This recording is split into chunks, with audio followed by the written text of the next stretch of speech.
The weight of exhaustion pulls at my shoulders as I fumble with my keys, barely registering the familiar click of my front door lock.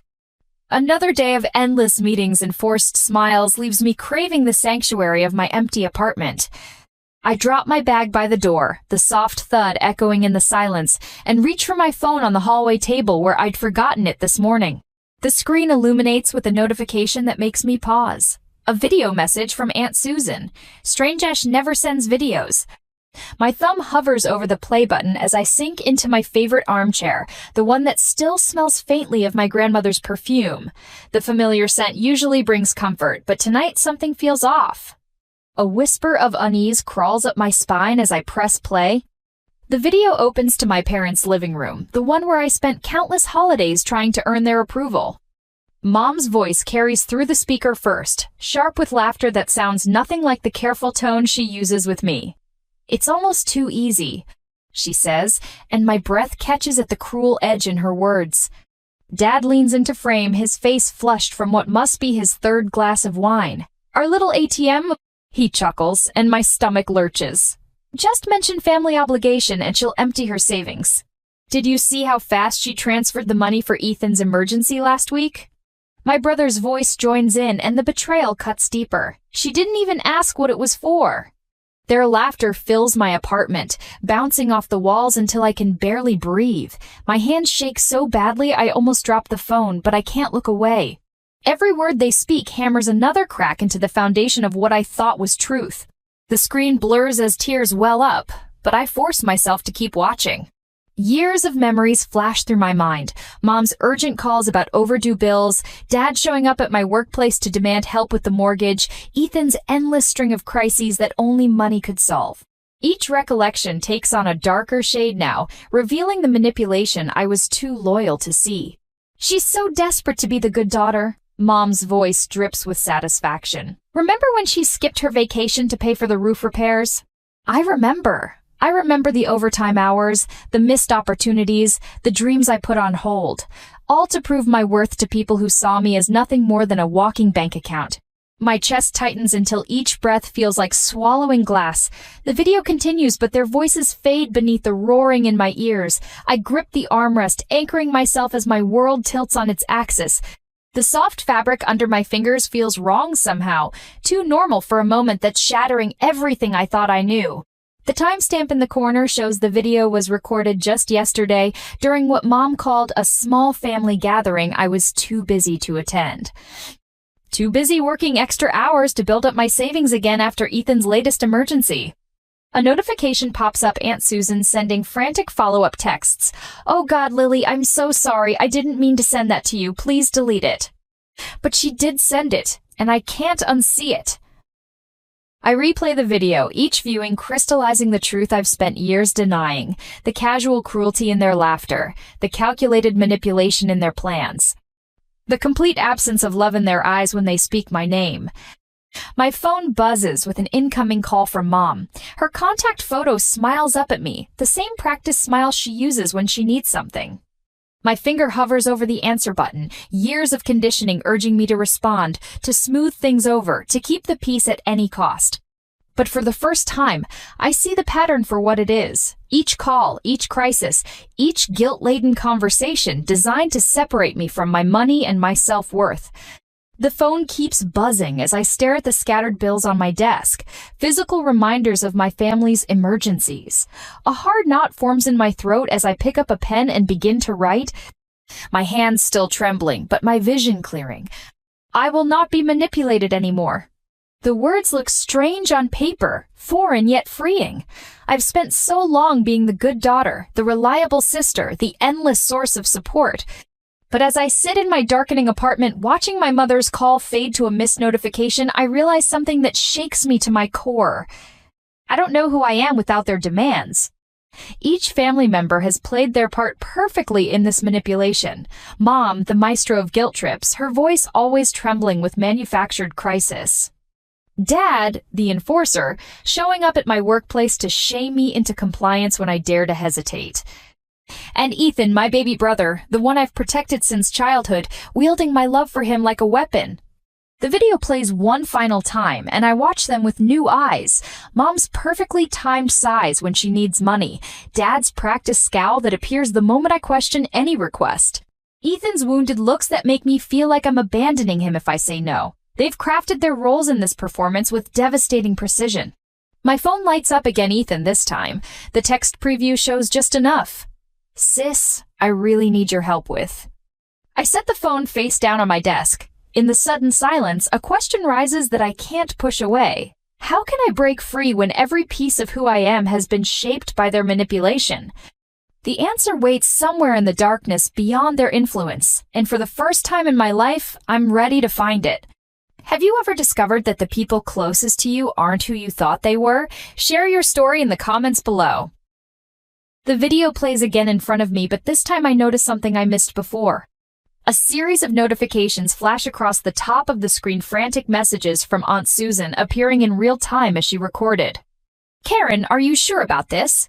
What if she finds out? We should delete this. My hands steady on the phone as the reality crystallizes. This wasn't just a casual moment of cruelty caught on camera. They planned this. Every laugh, every cruel comment, it was all orchestrated. Mom's voice cuts through the speaker again, and the memories flood in like a toxic tide. Last month's barrage of texts about the mortgage payment. Your father and I could lose everything. Is that what you want? The month before that, Ethan's in trouble. He needs help now. And 2 weeks ago, why aren't you answering? Family should come first. Each message arrives with perfect timing, always when I'm at my most vulnerable, late at night after a long day at work, or early morning when my defenses are down. The constant ping of notifications trained me like Pavlov's dog, each sound a reminder of my failure to meet their endless needs. Dad's tactics are more direct. I close my eyes and I'm back at my office 3 months ago, his broad frame casting a shadow over my desk as coworkers pretend not to stare. Your mother's crying because of you, he announced loud enough for everyone to hear. Is this job more important than your family? The memory makes my chest tight. I'd transferred the money right there, fingers trembling on the keyboard just to make him leave, just like I always do. Ethan's voice drifts from the phone now, his familiar laugh twisting into something ugly. Watch this, sis. I really need your help. It's an emergency. Works every time. My brother. My baby brother, who I've protected since he was small enough to hide behind me during thunderstorms. The last time he called with an emergency, I canceled my vacation plans to help him. The time before that, I dipped into my retirement savings. Each crisis manufactured, each desperate plea a performance designed to separate me from my money and my self-worth. A text from Jessica lights up my screen, breaking through the spiral of memories. Hey, you've seemed off lately. Want to grab coffee?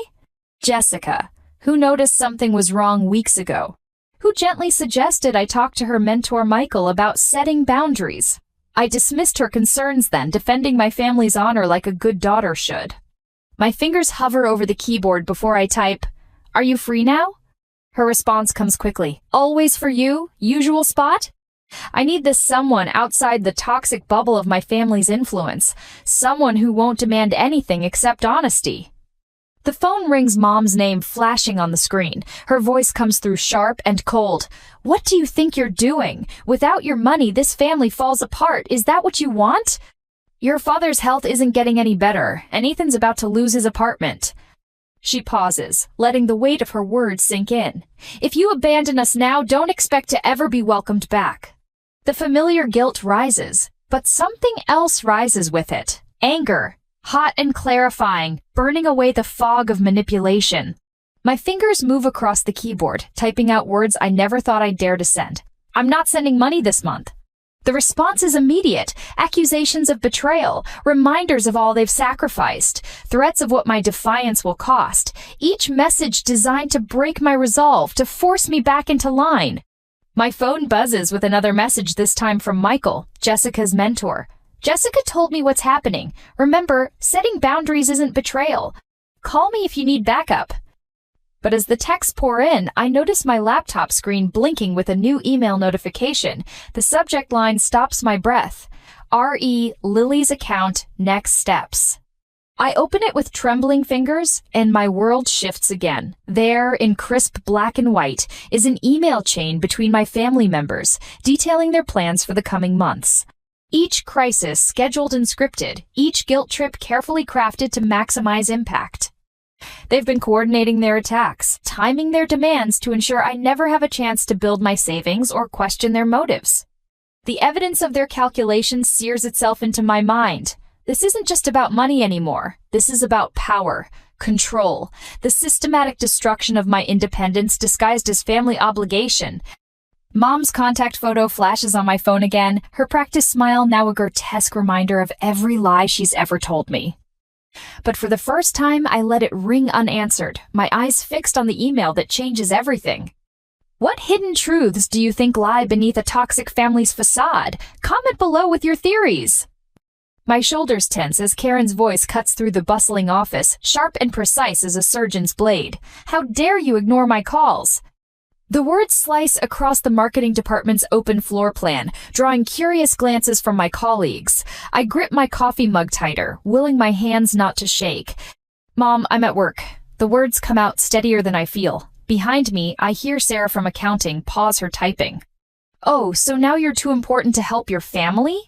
Karen's laugh crackles through the speakerphone, the same calculated laugh I heard in that video. What happened to being grateful for everything we've done for you? Heat creeps up my neck as I notice Tom, my supervisor, emerging from his office. His eyebrows rise at the commotion. I fumble to switch off the speaker, but Karen's voice has already achieved its intended effect. The damage is done. Later that evening, at Bellini's restaurant where the families gathered for Uncle Mike's birthday, I slide into a corner booth hoping to stay invisible. But Richard's voice carries across the white tablecloths and wine glasses, loud enough to ensure everyone hears.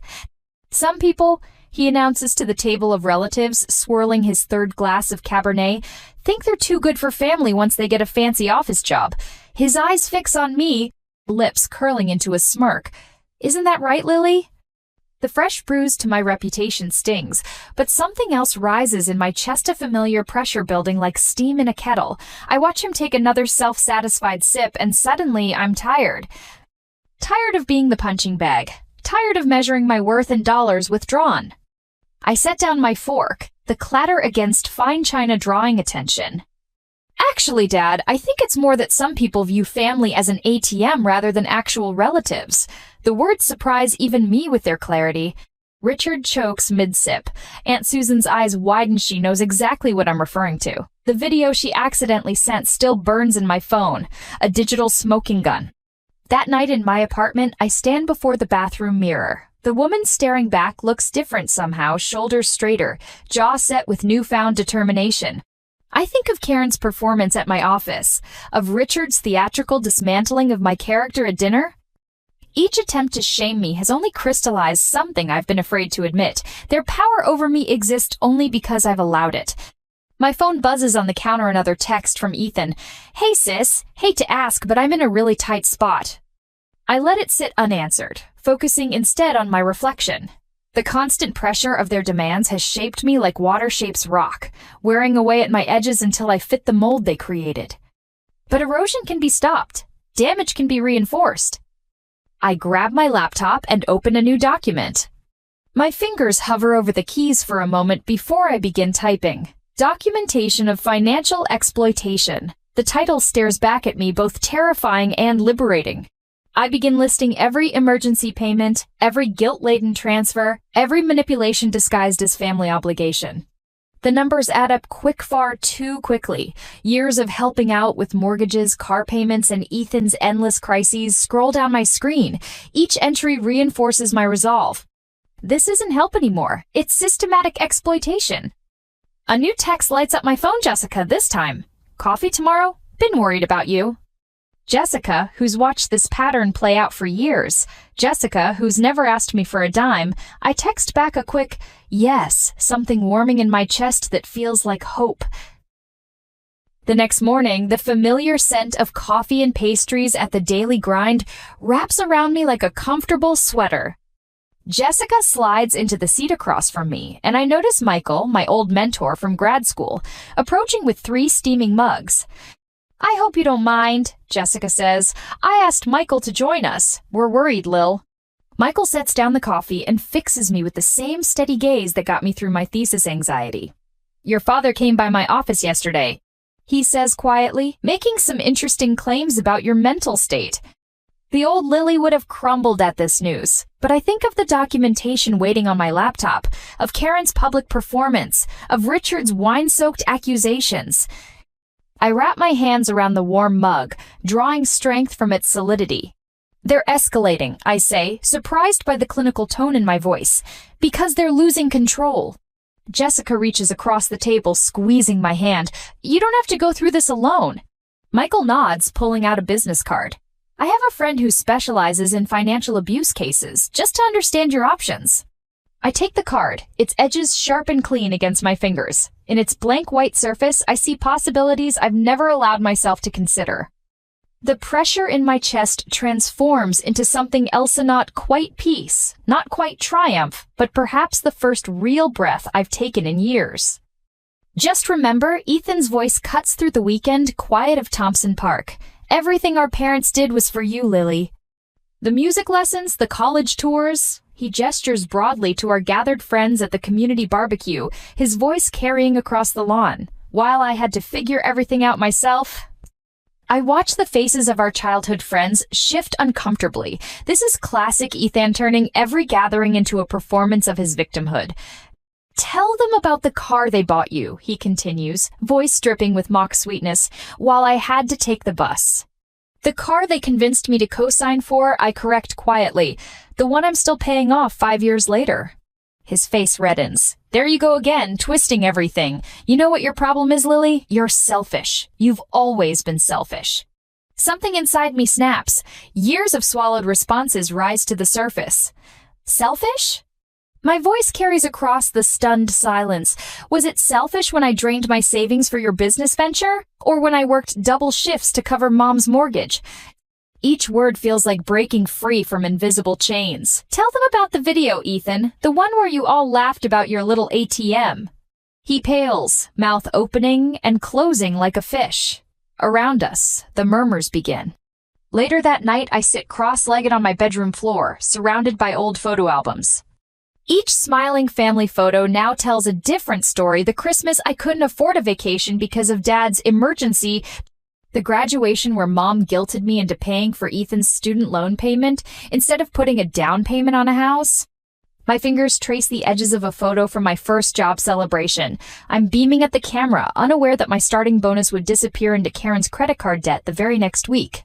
Tears blur my vision, but they feel different now, not tears of hurt, but of release. At my desk, I open my laptop. The documentation I started grows more detailed. Dates, amounts, screenshots of texts. Each piece of evidence transforms from a source of shame into a weapon of truth. I create folders, organize years of financial records, and start recording every interaction. A plan takes shape in my mind, not just escape, but exposure. My hands pause over the keyboard as I open a final folder buried deep in my email archive. Inside, I find what I've been looking for, the original loan documents for the house. The ones with my signature forged in Karen's hasty scrawl, the missing piece that changes everything. I stand before the mirror again, but this time I don't see a victim. I see a woman who's done being the family scapegoat. I will not be manipulated anymore, I declare to my reflection, voice steady and clear. I will not be their ATM. The pressure in my chest transforms into something else, not quite peace, not quite triumph, but perhaps the first real breath I've taken in years. The cursor blinks on my screen, steady as a heartbeat. I've typed and deleted the email subject line 7 times now, but the words finally feel right. Financial record of family support 2020 to 2024. My fingers hover over the keyboard as I review the spreadsheet one last time. Every transaction, every guilt-laden transfer, every emergency payment meticulously documented. The numbers tell their own story, one of systematic exploitation that makes my stomach clench. Send me your bank statements. Michael had advised yesterday, we'll build an ironclad case. My mentor's steady voice echoes in my mind as I copy the data into the email body, each line an indictment. Asterisk January 2020. Emergency roof repair, $8,400. February 2020. Mom's overdue medical bills, $3,200. It's March 2020. Ethan's car trouble, $2,800 asterisk. The list stretches endlessly. 4 years of financial drainage, perfectly cataloged. My hands shake slightly as I add the total at the bottom, $147,632. Nearly my entire life savings gone to feed their endless needs. The phone rings, Mom's ringtone. I silence it without looking, focusing instead on the final paragraph of my email. This will be my last communication regarding financial support. Any further attempts to extract money will be met with legal action. All documentation has been shared with my attorney.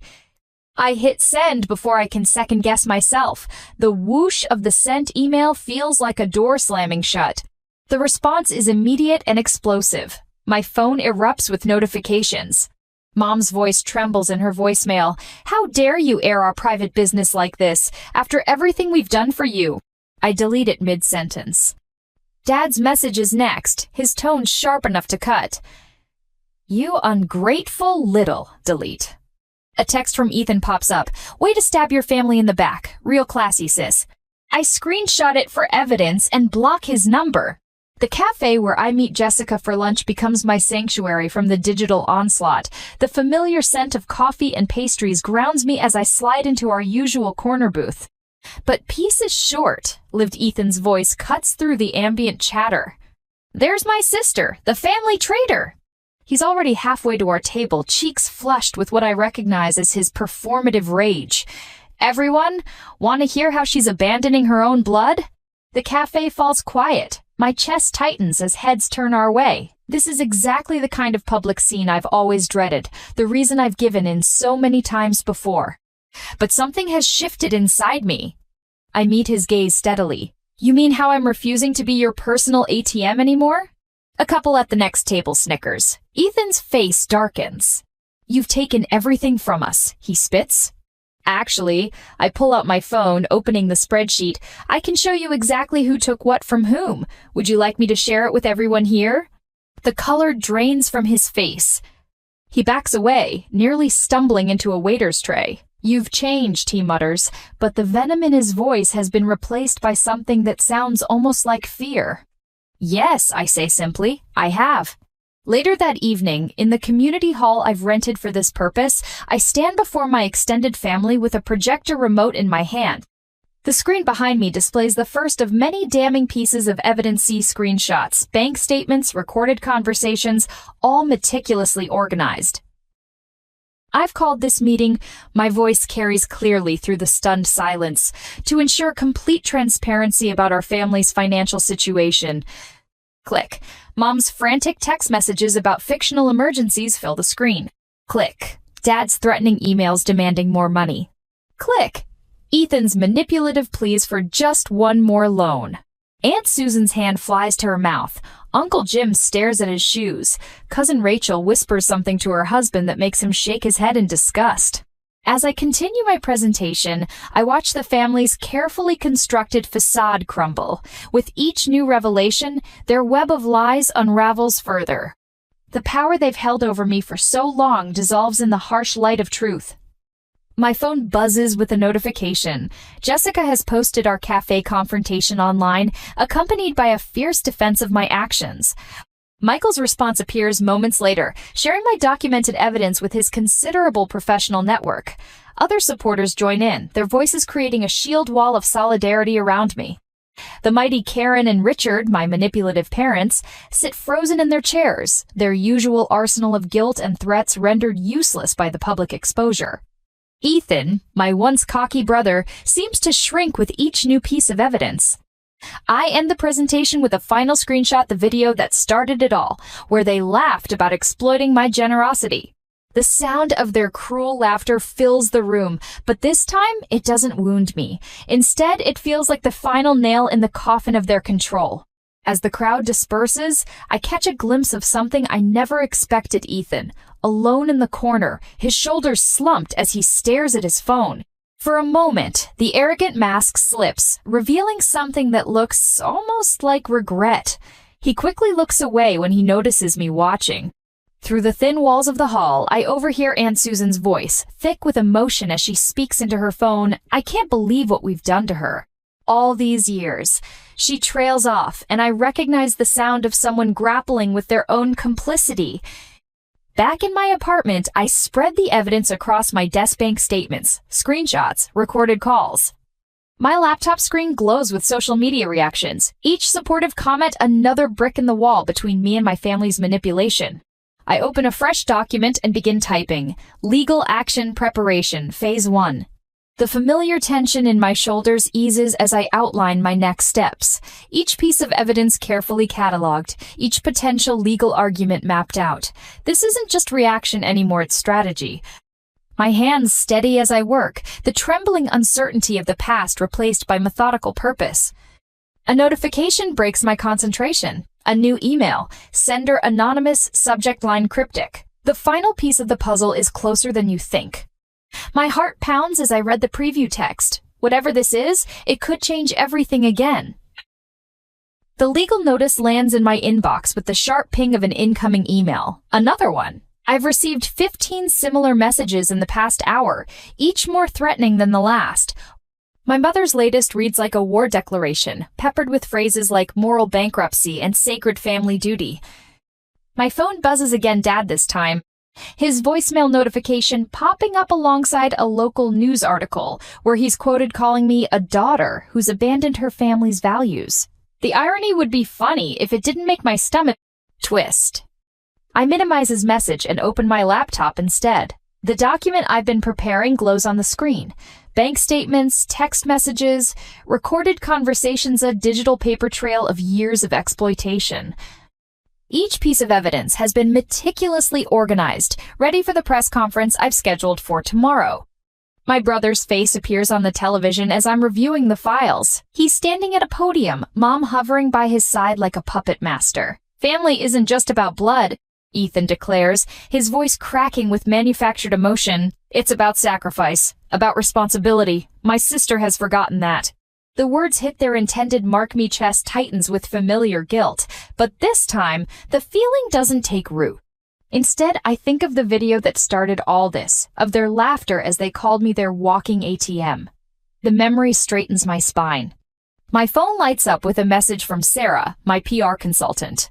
Community centers booked. Local press confirmed. You ready? My fingers hover over the keyboard for a moment before I type, yes. The next morning, I stand before a packed room. Cameras click and whir as I step up to the podium, my USB drive containing the evidence feeling heavy in my hand. The weight of what I'm about to do settles on my shoulders, but it doesn't crush me. Not anymore. For years, I begin, my voice steady despite my racing heart. I believed that family meant sacrificing everything, your savings, your dreams, your self-worth. Today, I'm going to show you what that sacrifice really looked like. The first bank statement appears on the screen behind me. Mom's urgent text about the mortgage payment she couldn't make, the one I later discovered she'd spent on a luxury cruise. Dad's threatening email about showing up at my workplace if I didn't help with Ethan's emergency car repairs the same car he sold a week later for profit. Murmurs ripple through the crowd as each piece of evidence builds upon the last. The room grows tense with collective shock as the full scope of their manipulation unfolds on the screen. I keep my voice level, letting the facts speak for themselves. The video clip of my family's laughter plays last. The sound echoes through the silent room, their cruel words about their little ATM landing with devastating clarity. When the screen goes dark, the silence holds for one breath. 2, before erupting into a storm of camera flashes and shouted questions. My phone explodes with notifications as the story hits social media. Within hours, the video goes viral, my family's carefully crafted image crumbling under the weight of their exposed lies. Local news stations pick up the story, their coverage spreading like wildfire across national networks. A week later, I stand before another audience, this time at a community forum on financial abuse. Mom, Dad, and Ethan sit in the front row, their lawyers flanking them like guards. They're here to attempt damage control, but their usual tactics feel hollow under the harsh fluorescent lights and dozens of watchful eyes. You've heard my family's version of events, I say into the microphone, my voice carrying to every corner of the room. About duty, about obligation, about the daughter who betrayed their trust. I pause, meeting each of their eyes in turn. But obligation isn't love, duty isn't family, and exposing abuse isn't betrayal. The applause starts slowly, then builds into a wave that drowns out my parents' attempts to interrupt. I watch their faces as their last grip on control slips away, replaced by the dawning realization that their power was always built on sand. The final battle takes place in a courtroom 3 days later. My lawyer presents our dossier to a panel of judges, the evidence even more damning under the stark courtroom lights. Mom and Dad sit rigid in their chairs as the judge reviews years of financial manipulation, their faces growing paler with each documented instance of exploitation. When the judge speaks, her voice rings with certainty. The court finds clear evidence of systematic financial exploitation. She looks directly at my family. All claims on Miss Anderson's financial support are hereby nullified. The words echo through the courtroom, and for the first time in years, I feel truly free. The gallery erupts in supportive murmurs as my family's lawyers shuffle their papers, desperately searching for grounds to appeal. But we all know it's over. As I leave the courthouse, reporters thrust microphones toward me, asking how it feels to win, but my attention is caught by something else. My phone screen lighting up with a notification. An encrypted message from an unknown number. The final chapter is yet to be written.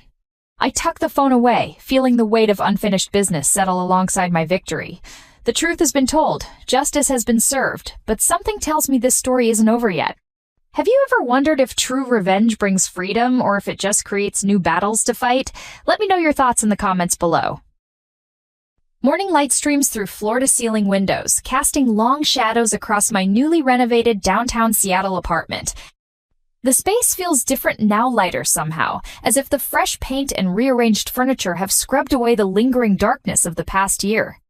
I arrange a silver frame on my desk, smiling at the photo of Jessica and me at last month's charity run. Next to it, I place the certificate from my self-empowerment workshop and a handwritten note from Michael that simply reads, "You've got this." Such simple words, but they mean everything now. My laptop screen glows with my updated 5-year plan.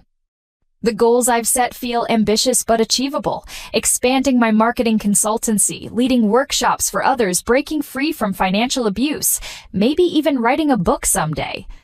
Each milestone represents another step away from the person I used to be, the family ATM, the perpetual caregiver, the woman who measured her worth in sacrifices. The local cafe where I now sit with Jessica bears little resemblance to the place where I once huddled in corners, answering Karen's frantic calls about imaginary emergencies. The afternoon sun warms the wooden table between us as Jessica describes her latest project challenges.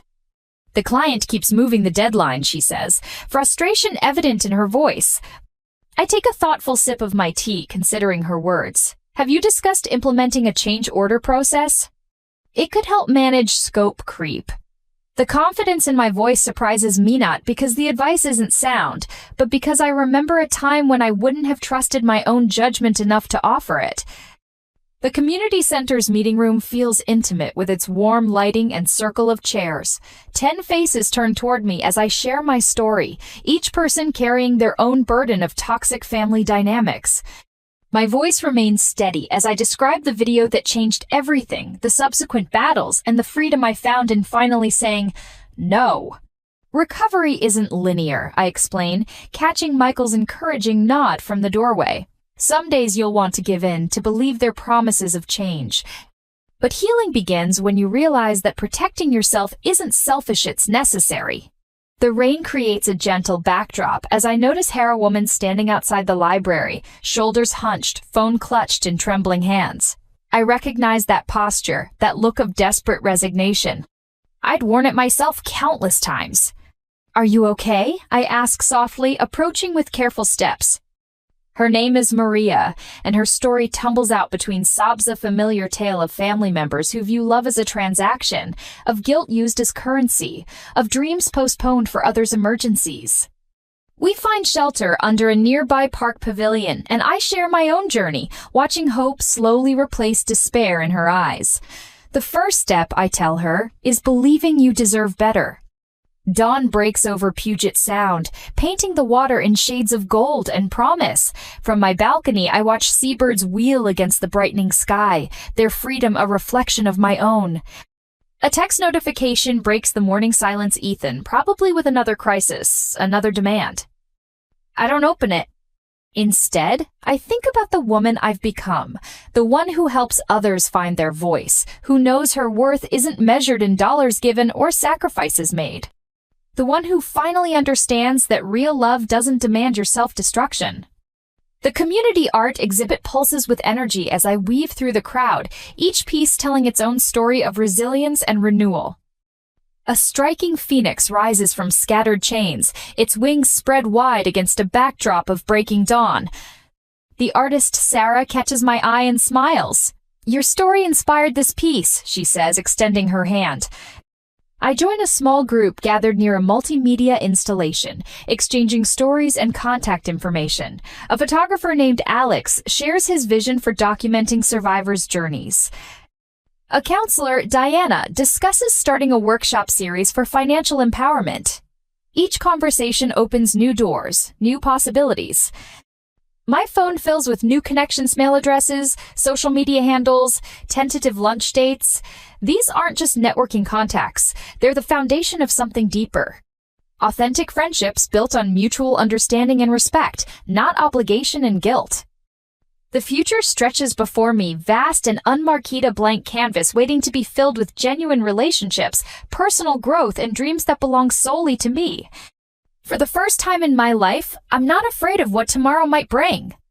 I am enough, exactly as I am. What does freedom mean to you? Share your vision of a fresh start in the comments below.